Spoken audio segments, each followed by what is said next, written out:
recently beat Subnuatica and its sequel Below Zero and had a blast playing them. They only left me wanting more, so to continue the Subnautica fun, I decided to rank every creature from both games based on how much I like them. Now before we get into the list, this video contains major spoilers for both the story and some of the creatures in both games. So I recommend stop watching this if you haven't beaten either of the games. But if you have, let's continue. What classifies as a creature? Well, anything in the fauna category in the PDA is fair game, even if some of them are just plants. Also, this list is my opinion, so not everything will be the same places as you might put them, so take this with a grain of salt. Anyways, let's start on with the list. Number 83, Amoeboid. Well, it's there, and that's about it. Yeah, all I can really say about this is that I like the colors. It's a nice blue, what can I say? Number 82, Shuttlebug. Who here honestly remembers these? I certainly forgot about them, even though they can be found literally everywhere in the first game. These add literally nothing to the game, as well as look ugly, but hey, at least we have some sort of movement. Number 81, Floaters. Apart from being used to lift big boulders and making air bladders, these are basically like the Amoeboids. The only reason why it's higher though is because of the previously mentioned uses and because I like the colors more. Number 80, Hive Mind. The first Below Zero creature on this list. And it's not even really a creature. This plant, at first glance, looks like any other one in the game. But when you get close to it, it turns pink. This adds a lot to the plant that otherwise would have been just really basic. Also, insert rave joke here. Number 79, Ancient Floaters. These things can be holding up the floating island as well as the underwater islands, which is an amazing concept to begin with. But on top of that, they are big. Which does not add much to it, but is worth mentioning. Just like the Amoeboid though, there's no movement, and it's just a visual thing. Number 78, Lily Paddler. These things are so annoying, causing the player to get dizzy and spin out of control. The effect also lasts quite a while. These things are also they're just ugly. So why is it higher than everything else thus far? Well, it actually does something. Number 77, Bleeder. This is basically a leech that can be found in the Aurora. They slowly eat away your health, and you have to use a knife to get rid of them. They are annoying creatures, but easy to get rid of, so it's higher than a Lily Paddler for that reason. Number 76, Lava Larva. Found in the lava zone, these harmless looking things sucks the power out of your vehicle, making it so you have to get out of your vehicle and get it off. These things don't seem to be much of an issue to begin with, but with the Prawn Suit drill arm, they will scurry away quick, so if you're prepared, they might as well not even exist. Number 75, Sky Ray. Found in both games, the Sky Ray just kind of flies in the sky. That's really about it. It's the only flying creature in either of the games, so I guess it's got that going for it. In that regard, it makes it pretty unique. Number 74, Garyfish. The first source of food on this list. This little guy can be found all across the map, but is mostly found in the safe shallows. Apart from an okay source of food, failing 18 hunger, there's really not much more to it. Number 73, Symbiote. Found by the Titan Hullfish, these blue creatures can be a nice meal if you wish to get bit. It's an interesting concept for the game, having a potential meal fight back. But it doesn't do much damage, so really there's not that much risk. Number 72, Rabbit Ray. Found in the safe shallows, the Rabbit Ray can be found swimming around. That's really about it. Unlike something like the Shuttlebug, however, it's actually not ugly. Number 71 and 70, Eye and Red Eye. I'm putting these two together because they are really basically the same thing. One is just red and in the lava zone. I've never liked them too much. It's just a fish with a big eye. It's kind of a neat idea, but that's about all I can say. I'm giving the Red Eye the edge here though, because I like the colors a little bit more. Number 69, Reginald. Odd name aside, This fish has an eye-catching back fin, but it's really the only good thing about it. Usually when I play the game and see one, I just turn a blind eye to it, as it's just otherwise a very generic fish. Number 68, Arctic Ray. I consider this below zero's rabbit ray, meaning it's a creature that swims around and that's basically about it. Unlike the rabbit ray, however, I really like the design on this, and don't mind that it's practically everywhere in the game. I also really like the colors on this thing. It's quite the improvement over the rabbit ray, I must say. Number 67 and 66, Biter and Blighter. Much like the eyes, these are similar enough to combine. The Biter goes around, usually in groups, to, as the name implies, bite things.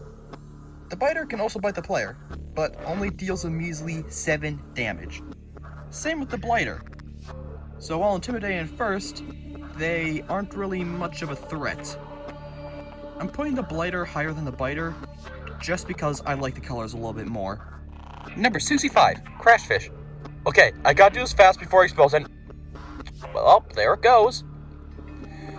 So, here's a picture, because that's really the only way I can show you this properly, it seems. These annoying little things are found in both games. They are a pain.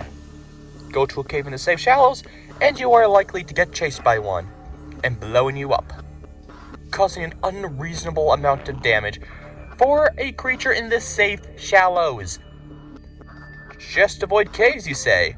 Nope, you need to go in there, lure the crashfish out of hiding to get some cave sulfur for the repair tool. The only thing keeping this from being lower is how dumb it looks. It looks kinda stupid and hilarious. Number 64, Triops. This three-eyed fish can be seen deep in below zero's waters. It's a nicely designed fish that can be eaten, and I really like the shade of blue used on it.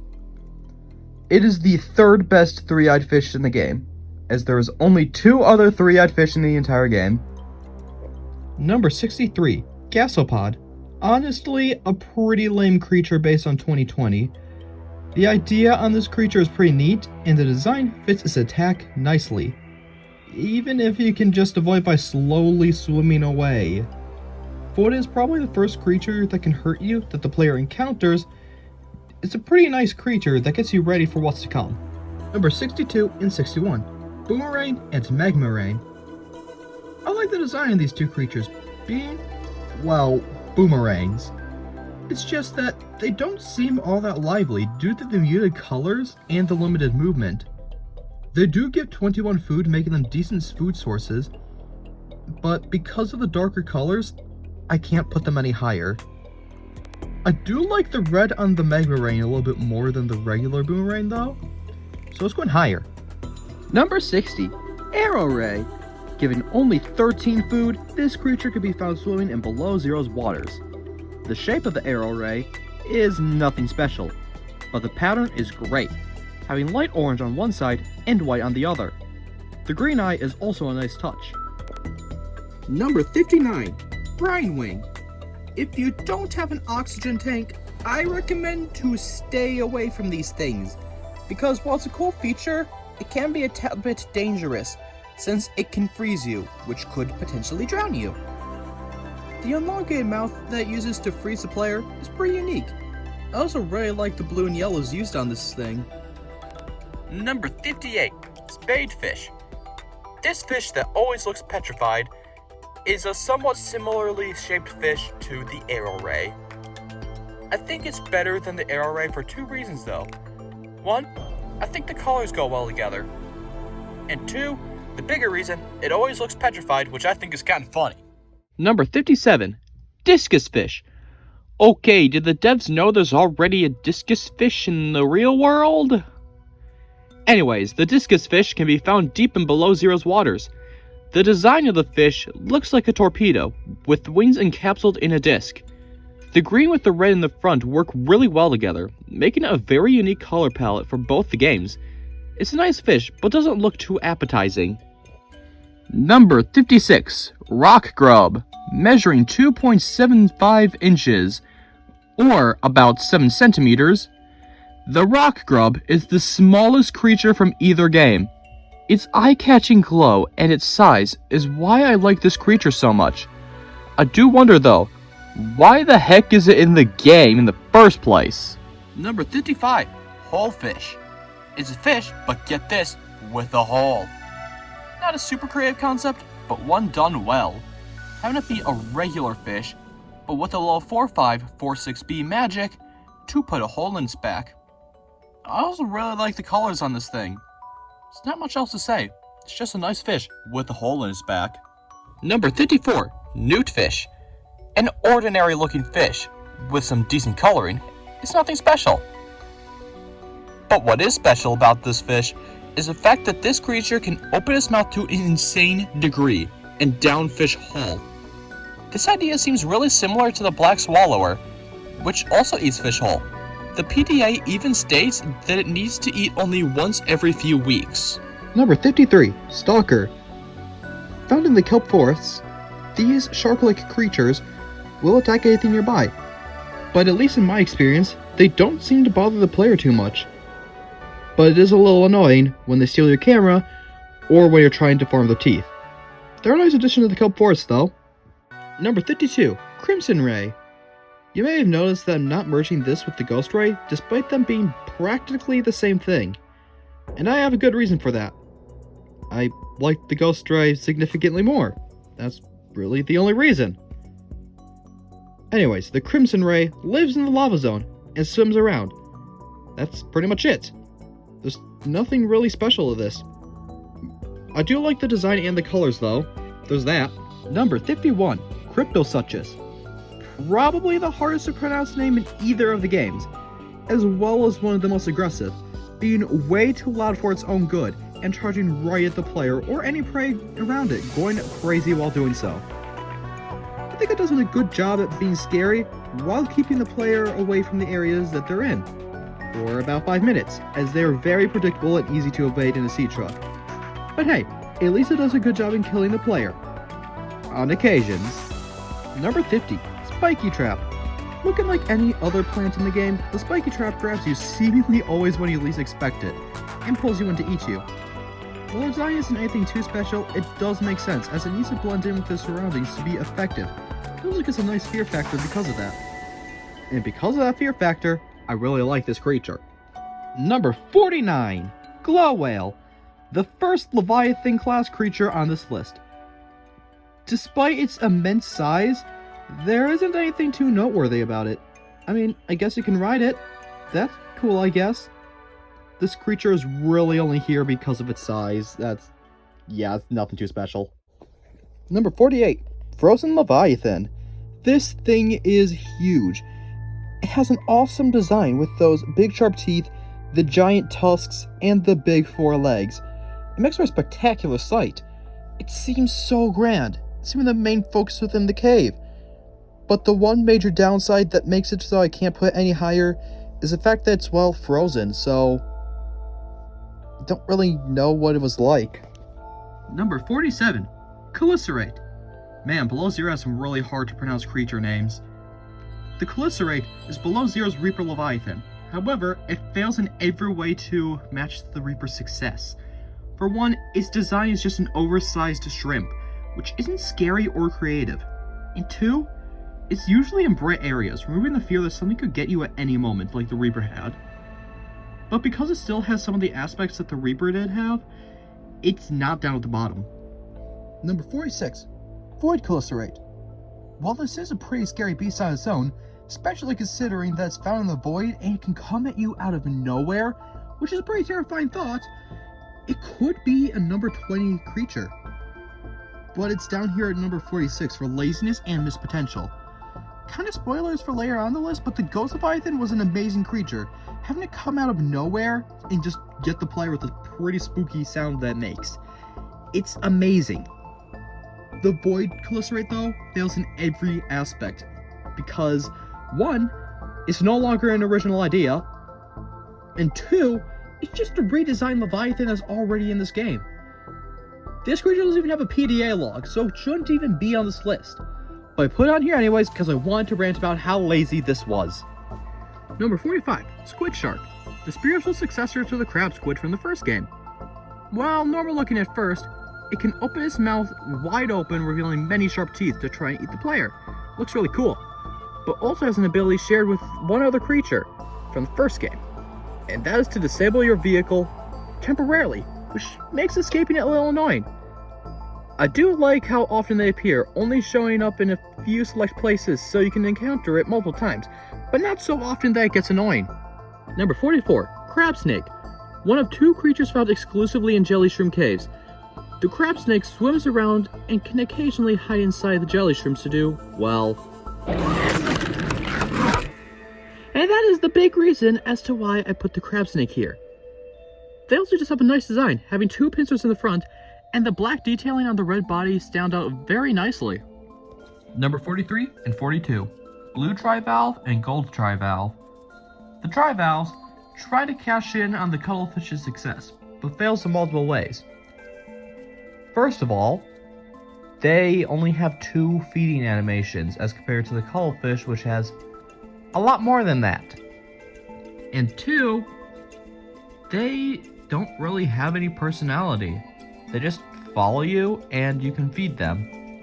That's pretty much it. There's no real expressions to them.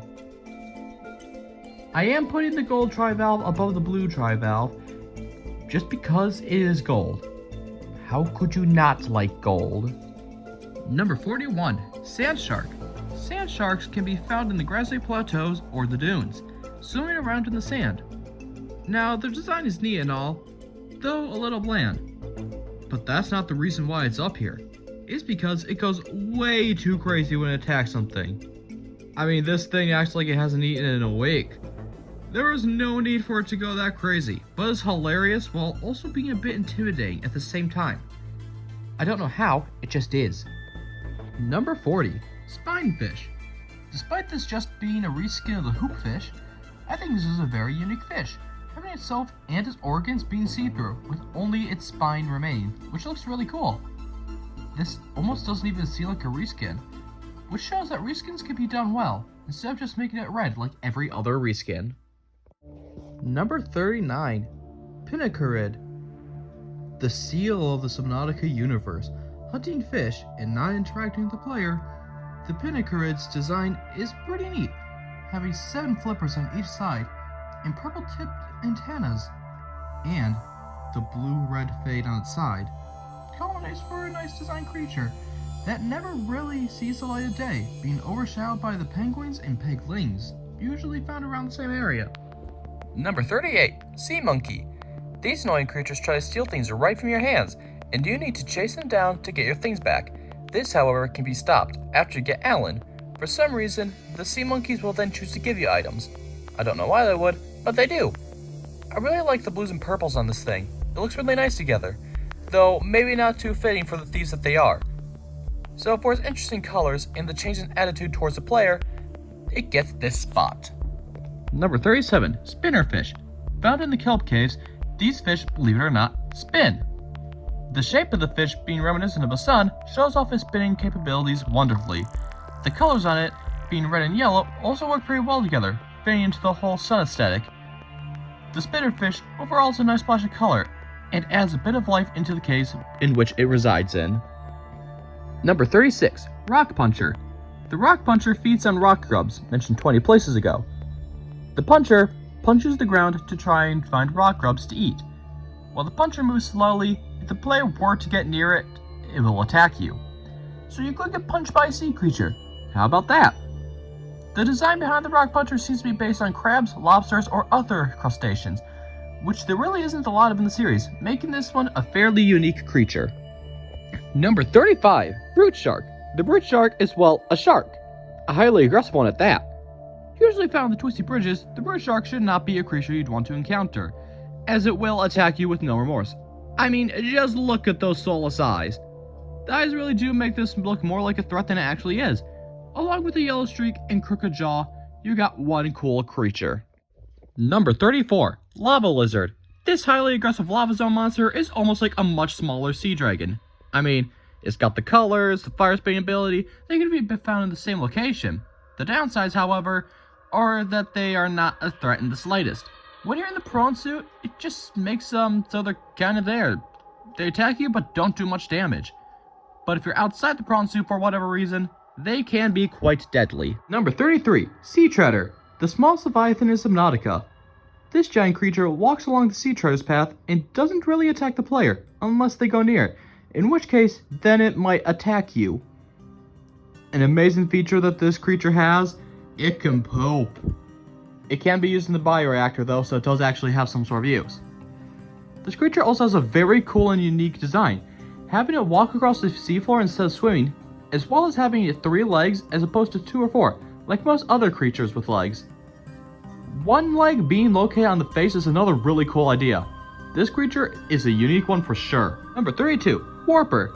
This synthetically made creature was made by the architects, and its one job is to get rid of anything with the bacterium and keep them away from their bases.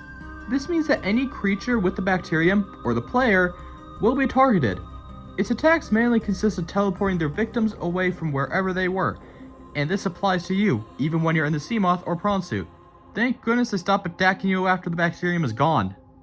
Number 31, Bone Shark. I love the Bone Shark's design, having armor covering its body similarly to an armadillo. Its face is also really well made. It always looks like it wants to kill something, especially with those green eyes.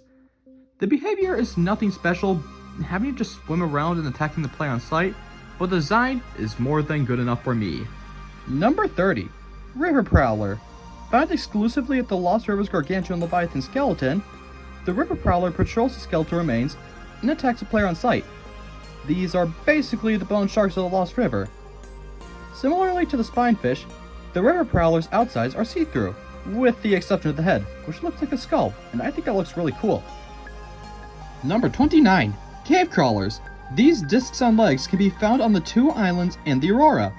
It is the only hostile land creature found in the first Subnautica, and it can be a nuisance in large numbers. They don't have too much health, but they can be hard to hit with a knife sometimes.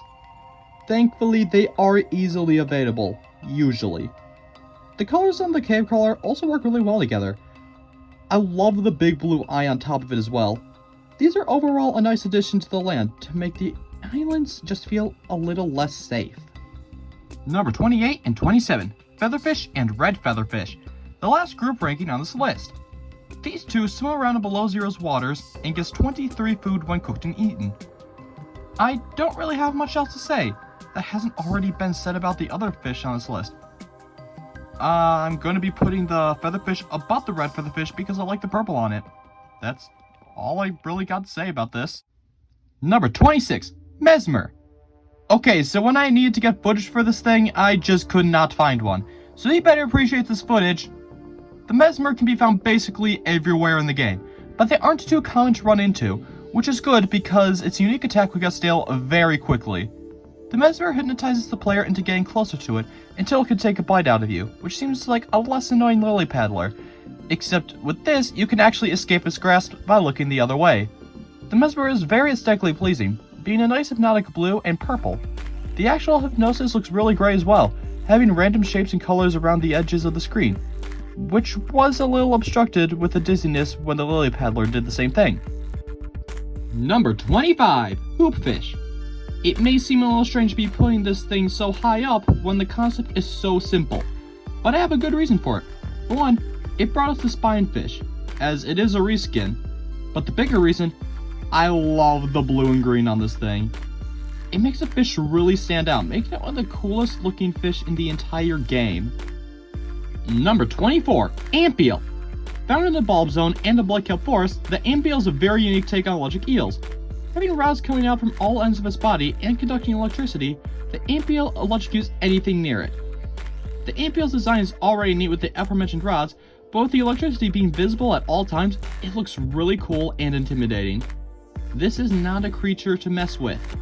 Number 23, Peeper. Arguably the most iconic creature in the Subnauticas. The Peeper swims around primarily in the safe shallows and gives about 30 food on consumption, making it one of the best food sources in the game. It being a good food source isn't the only reason why it's here though. I really like the giant yellow eye and the simple design. Having it be flat and looking exactly the same on both sides also looks really nice. Number 22, Eye Jelly. Found in the waters by the Fire Robotics Island, the eye jelly just kind of sits there. But its design is amazing. Having an eye inside its bell, and the dark purple stingers is already a nice design, but I really like the glowing bits at the sides. Just having it turn on and off looks really cool. Number 21, Oculus. This grease-skinned peeper lives in the jelly shroom caves, which works really well considering their eye color. And unlike most of the reskins in the game, the Oculus does have a few minor changes. For one, it doesn't have a beak. And two, the tail fin is completely different. And three, the most noticeable difference, its pink eye, which I think fits really well. The Oculus is really just a better peeper. Number 20, Titan Holefish. Found in below zero, the Titan Holefish is just a bigger holefish. It can be harvested from to get air, and its design is great, having a giant hole through most of its body, and having a real tiny eye, which is kind of funny. The yellow and blue also work really well together, but the true reason why I put it here is because you can go through the hole with no repercussion, which is pretty cool. Number 19, Penguin. The penguins of 4546b. The penguin can be found all across below zero, on or by land. They can be seen hunting small fish or standing by their young. Now, I love penguins in real life, so obviously gotta love the penguins. But what I really like about the penguin is the fact that its beak is on its head. A small change, but a really cool one. Number 18, Arctic Peeper. It's a peeper, but in the Arctic. I didn't think I'd like a peeper with a snowy color palette more than the original, but I think it works really well. Especially with the extended tips that flow through the water, the purple streaks across its body, and the glowing tips. It all culminates for a fantastic looking creature. It's a little sad that the regular peeper was removed from the sequel, but this is a great replacement. Number 17, Bladderfish. I could just call this a waterfish and people would know what I'm talking about. The bladderfish can be found everywhere in both games, and can be used to fabricate water. It can also be used to make air bladders in below zero. When eaten raw, they give a little bit of oxygen, which can be very useful in select scenarios.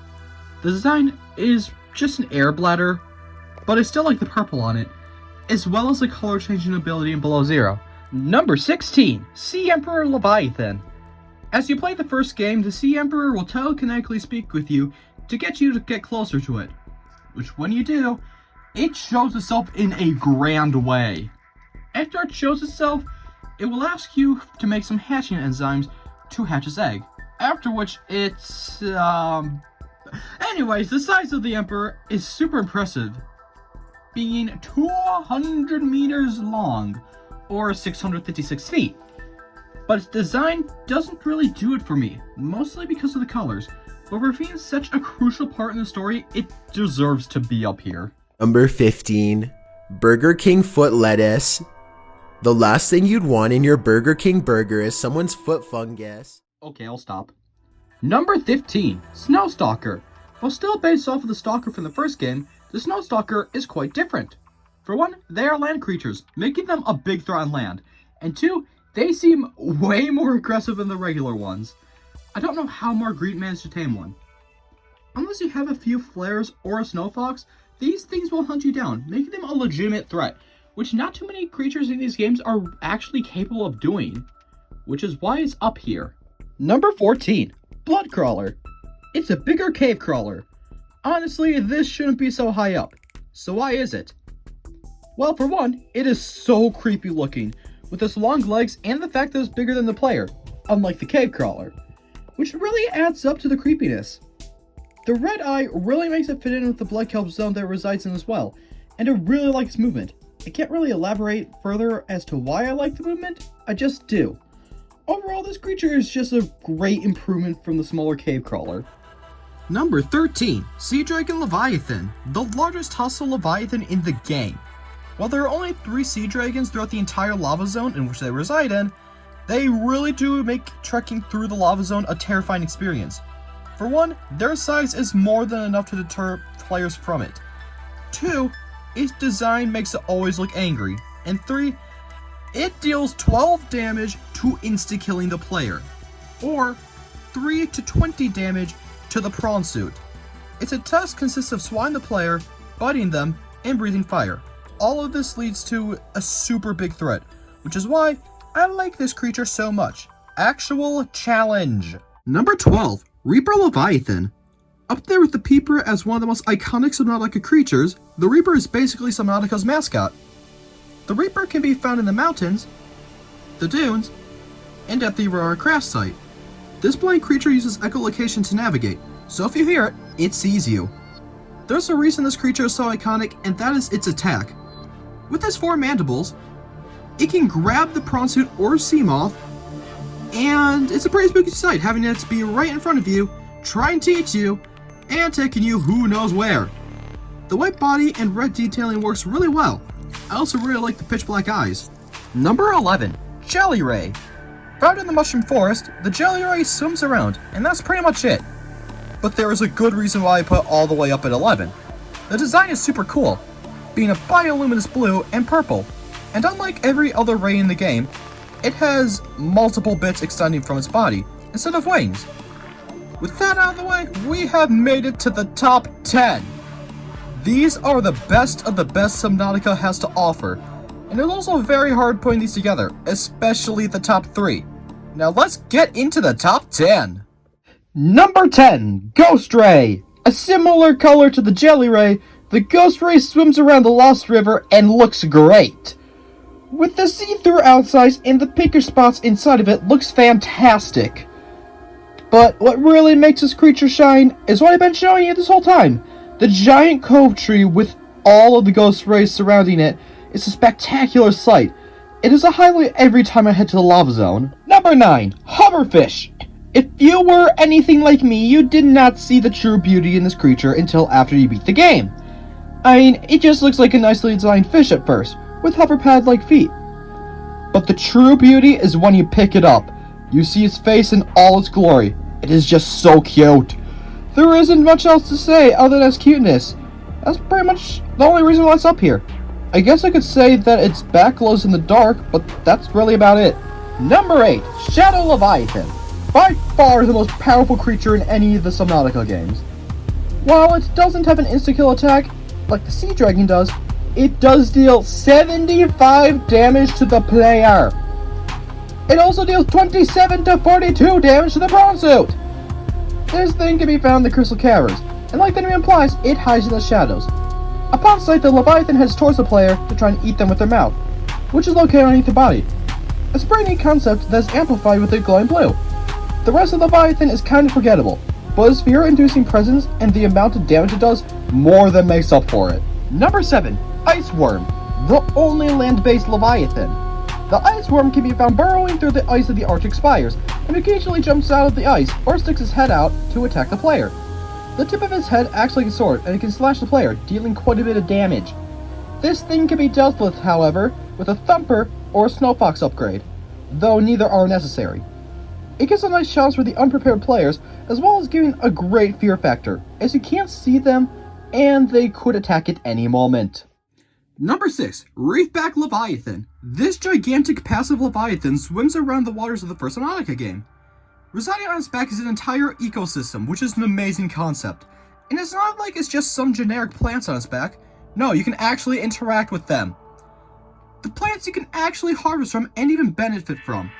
I also love the barnacles on its back, which are high in minerals, and I'm not sure if I'm just lucky, but it seems that they give copper basically every time.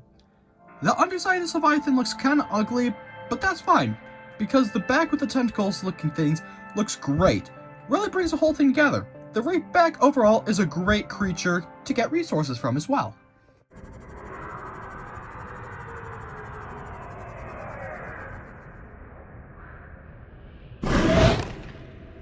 Number 5, Ghost Leviathan. Found in the underwater islands, Deep Grand Reef, Lost River, and its most notable appearance in the Void. The Ghost Leviathan is, in my opinion, the scariest Subnautica creature. Now imagine being underwater, surrounded in complete darkness, and knowing a giant bioluminescent snake with a hammerhead could charge at you from any direction at any moment with little to no warning.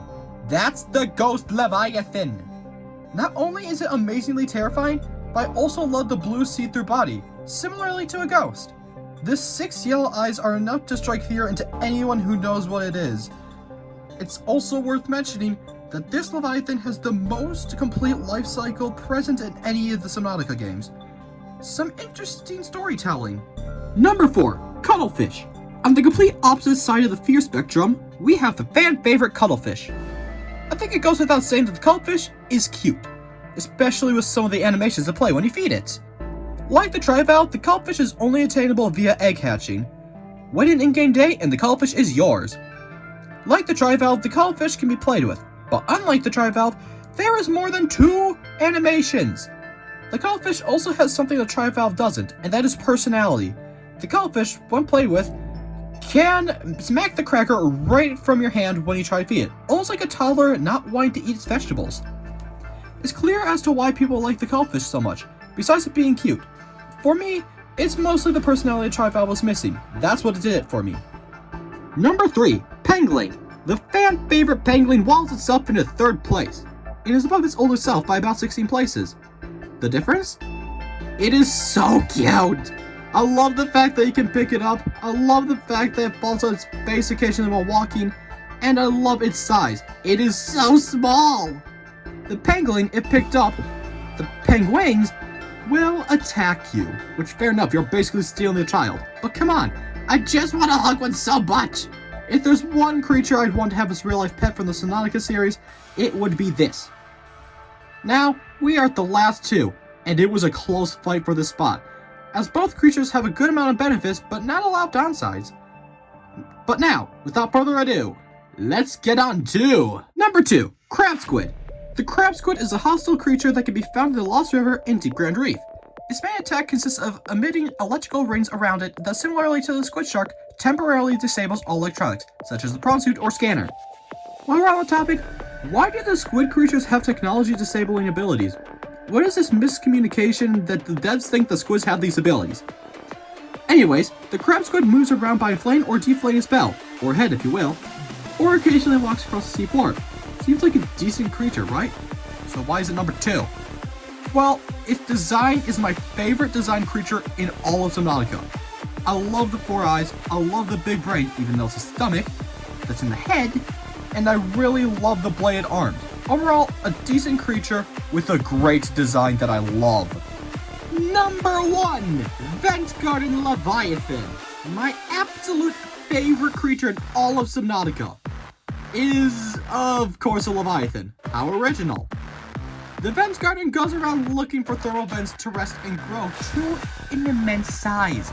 The design is pretty nice, having a big jellyfish-like creature with eyes on each of the tentacles. This all seems pretty cool, but a little generic. The true reason why I like this creature so much, though, is because of one specific vent garden. Because you can go inside of it, which is a super cool idea that I can't express how much I love the idea. Like the reef pack, there are plants and even fish inside of it, where you can harvest the things inside of it, making it like a capsule of things to collect.